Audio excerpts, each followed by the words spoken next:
राधे राधे दोस्तों, स्वागत है आप सभी का राधा रानी के छोटे से यूट्यूब चैनल पर। दोस्तों आज हम बात करेंगे प्रदोष व्रत की। प्रदोष व्रत जो होता है दोस्तों, हमारे प्रत्येक माह में शुक्ल पक्ष और कृष्ण पक्ष का जो 13वां दिन त्रयोदशी का दिन होता है वह हमारा प्रदोष का दिन कहलाता है। तो जो प्रदोष व्रत होते हैं दोस्तों, दोनों ही पक्षों में आते हैं, शुक्ल पक्ष में भी और कृष्ण पक्ष में भी।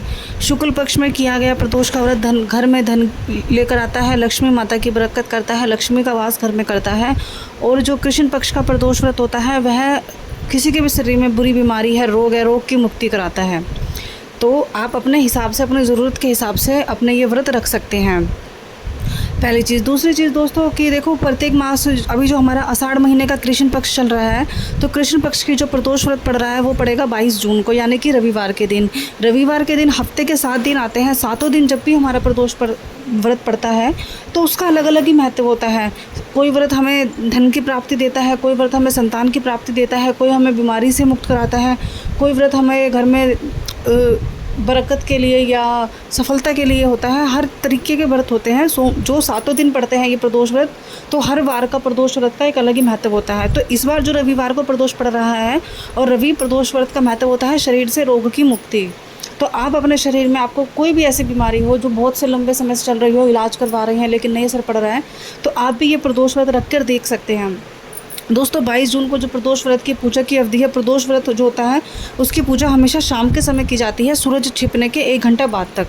तो इस बार जो पूजा होगी प्रदोष व्रत की, वो शाम को 7:22 से रात को 9:22 तक ही रहेगी, 2 घंटे की।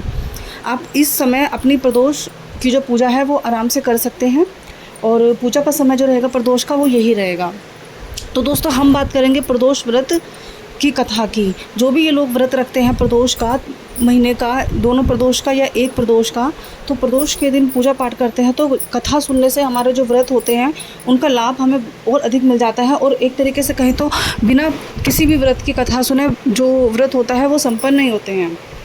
तो आज हम बात करेंगे प्रदोष व्रत की। दोस्तों मेरी वीडियो को पूरा एंड तक देखिएगा। मेरी वीडियो अगर आपको अच्छी लगे तो उसको लाइक कीजिएगा, मेरे चैनल को सब्सक्राइब कीजिएगा।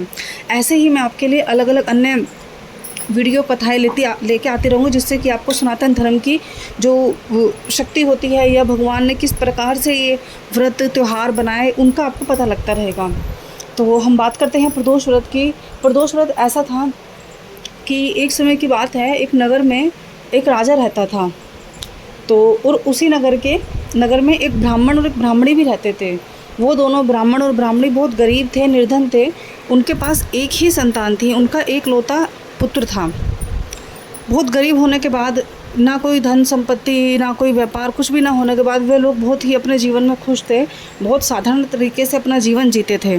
उनका कोई लोभ लालच माया कुछ नहीं थी।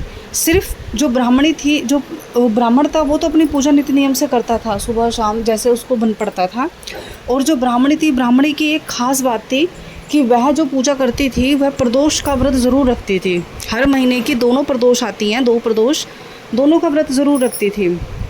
और वह हमेशा व्रत में भगवान से यही मांगती थी कि मेरे परिवार में सुख संपत्ति बनी रहे, और मेरे बच्चे की, मेरे संतान की, मेरा एक लौता पुत्र है तो मेरे संतान की हमेशा रक्षा करना।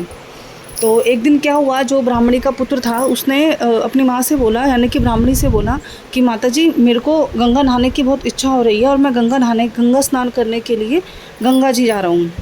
तो माताजी बहुत खुश हुई, और माताजी ने अपने पुत्र को, हर माँ की तरह माताजी ने भी अपने पुत्र को, उसको बैग बांध के दिया, 1-2 वस्त्र रखे उसके थैले में, और कुछ रोटियां अचार के साथ रख दी।